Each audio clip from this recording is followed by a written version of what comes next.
Hi నమస్తే please subscribe and support me. Operation Sindoor ఒక యుద్ధానికి పెట్టుకున్నటువంటి నామకరణం. ఆపరేషన్ సింధూర్ భారతదేశ పౌరుని యొక్క గర్వం. ఆపరేషన్ సింధూర్ భారతదేశంలో ప్రతి ఒక్క పౌరుని యొక్క విజయానికి గుర్తు. అలాంటి ఆపరేషన్ సింధూర్ పేరును కొంతమంది కొన్ని సంస్థలు తాను మొదలుపెట్టేటువంటి సంస్థలకి ఒక ట్రేడ్ మార్క్‌గా సొంతం చేసుకోవాలని 30కి పైగా దరఖాస్తులు పెట్టుకున్నారు. మన Indian motion picture producer association మరియు Indian film and television producer council ఇలా ఈ సంస్థల దగ్గర నుంచి అధికారికంగా వచ్చిన వివరణ ఏందంటే 30 మంది పైగా ఈ యొక్క ఆపరేషన్ సింధూర్ యొక్క పేరును ఒక ట్రేడ్ మార్క్‌కి పెట్టుకోవాలని అప్లికేషన్ పెట్టుకున్నారు. వారి యొక్క రిలేటివ్‌గా అయినా గానీ, ఆపరేషన్ సింధూర్ రిలేటివ్‌గా అయినా గానీ, సేమ్ అదే పేరు మీద గానీ వీళ్ళు పెట్టుకున్నారు.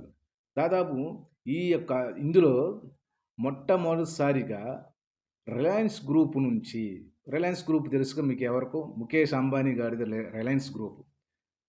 రిలయన్స్ గ్రూప్ నుంచి మొట్టమొదటిసారిగా మనకి మే 7న మనం పాకిస్తాన్‌పై యుద్ధ బాంబుల వర్షం కురిపిస్తే ప్రతీకారంగా పహల్గామ్ ఉగ్రదాడికి ప్రతీకారంగా మనం మే 7న వాళ్ళ మీద తిరగబడితే అదే రోజున మే 7న 10:42 ఆ కంపెనీలో పనిచేసేటటువంటి జూనియర్ ఉద్యోగి వాళ్ళకి మన ట్రేడ్ మార్క్ ఆపరేషన్ సింధూర్ అనే పేరుకు ట్రేడ్ మార్క్‌కి దరఖాస్తు చేసినట్టు మనకు తెలిసింది. అది కాస్త వైరల్ అయ్యి సోషల్ మీడియాలో, టీవీ ఛానల్లో వైరల్ అయిన తర్వాత ముఖేష్ అంబానీ గారు కూడా ఫైనల్‌గా ముఖేష్ అంబానీ గారు దాని గురించి వివరణ ఇచ్చుకొనక తప్పలా. ఓకే. మన యొక్క ఈ ట్రేడ్ మార్క్ గురించి మనం చూస్తే ఈ ట్రేడ్ మార్క్ 1266వ సంవత్సరంలో హెన్రీ ఐఐఐ పరిపాలనలో మొట్టమొదటిసారిగా ఈ ట్రేడ్ మార్క్‌ని చట్టం తీసుకొచ్చారు. ప్రపంచంలోని మనం కాస్త చూసుకుంటే ప్రపంచంలోనే ఫ్రాన్స్ దేశంలో 1857వ సంవత్సరంలో ఈ ట్రేడ్ మార్క్‌ను చట్టం తీసుకొచ్చి ఒక రిజిస్ట్రేషను చట్టం చేయడం జరిగింది. మన అంబానీ గారు ఆ వివరణ ఇచ్చుకుంటూ ఇది మాకు పైనుండ మేనేజ్మెంట్‌కు తెలియకుండా మా జూనియర్ ఉద్యోగి వెళ్ళి దరఖాస్తు చేయటం జరిగింది. అలాగే ఇది ఆపరేషన్ సింధూర్ అనేది పహల్గామ్ ఉగ్రదాడికి ప్రతిచర్యగా భారతదేశం యొక్క గర్వానికి గుర్తుగా ఇది చేయటం జరిగింది. ఇది నాకు తెలిసినంపటిన నేను రెస్పాన్స్ అయ్యి అనిల్ అంబానీ గారు మాట్లాడతాం. నాకు తెలియంగానే రెస్పాన్స్ అయ్యి నేను ఆ ఉద్యోగిని మందలించటం జరిగిందని అనిల్ అంబానీ గారు తెలియజేయడం జరిగింది. అదేవిధంగా ఆపరేషన్ సింధూర్ పేరు మీదుగా చేస్తున్నటువంటి ధర్మ యుద్ధానికి మేము ఎప్పుడూ అనుకూలంగా ఉంటామని కూడా తెలియజేయటం జరిగింది. వి ఆర్ సపోర్టింగ్ అంటే మేము సపోర్ట్ చేస్తామని కూడా ముఖేష్ అంబానీ గారు చెప్పడం జరిగింది.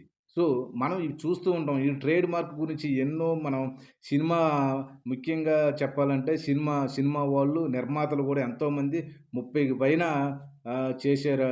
ఇండస్ట్రీ వాళ్ళైనా కానీ, ఇతర సంస్థలైనా కానీ చేశారు. నిర్మాతలు ముఖ్యంగా ఈ ట్రేడ్ మార్క్‌ను సొంతం చేసుకోవాలని ఎన్నో ప్రయత్నాలు చేస్తున్నారు. అప్లై చేస్తున్నారు.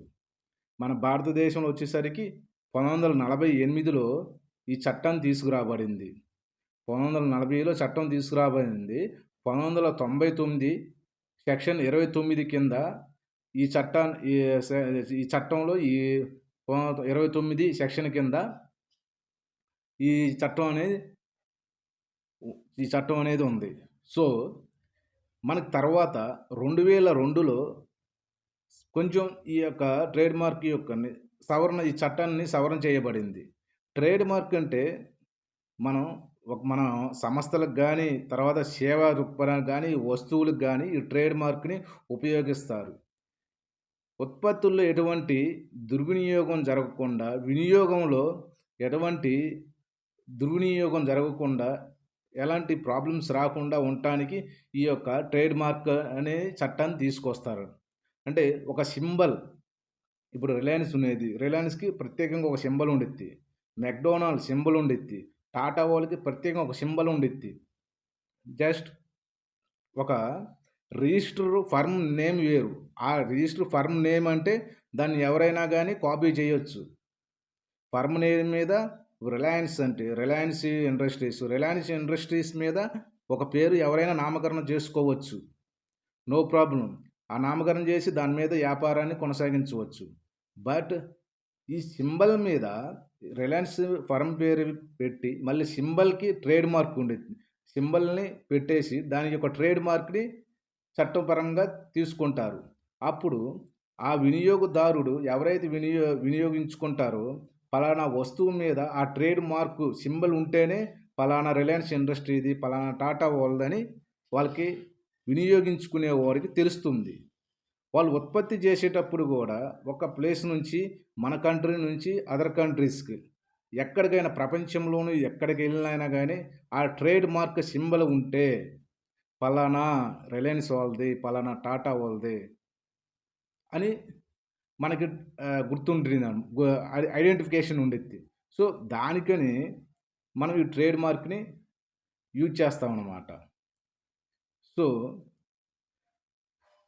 మన ఇండియాలో తీసుకుంటే అనేక సంస్థలుండాయి. అనేక రకాలమైనటువంటి ఈ సోషల్ యాక్టివిటీస్ ఉంటాయి. అన్నిట్లో కూడా సోషల్ యాక్టివిటీస్ గాని అనేక శా అన్నిట్లో కూడా పలానా ట్రేడ్ మార్క్‌ని యూజ్ చేస్తారు. ఈ పలానా ఈ సోషల్ యాక్టివిటీస్‌కి పలానా క్లాస్‌లో ట్రేడ్ మార్క్ అనేది పలానా సెక్షన్‌లో ఉండిద్ది. పలానా క్లాస్‌లో పలానా ఇండస్ట్రీస్ ఉంటాయి. పలానా క్లాస్‌లో పలానా ఈ ఉత్పత్తులకు సంబంధించినవి ఉంటాయి. ప్రొడక్ట్‌కి సంబంధించిన ప్రతి ఒక్క క్లాస్ ఇదొక క్లాసులు విడదీయబడి ఉంటాయన్నమాట. దీన్ని ఈ అన్నిట్లో కూడా ఒక చట్టంగా తీసుకొచ్చి ట్రేడ్ మార్క్ ఒక చట్టం తీసుకొచ్చారు. బట్ మనం ఇక్కడ నేను చెబుతుంది ఏంటంటే,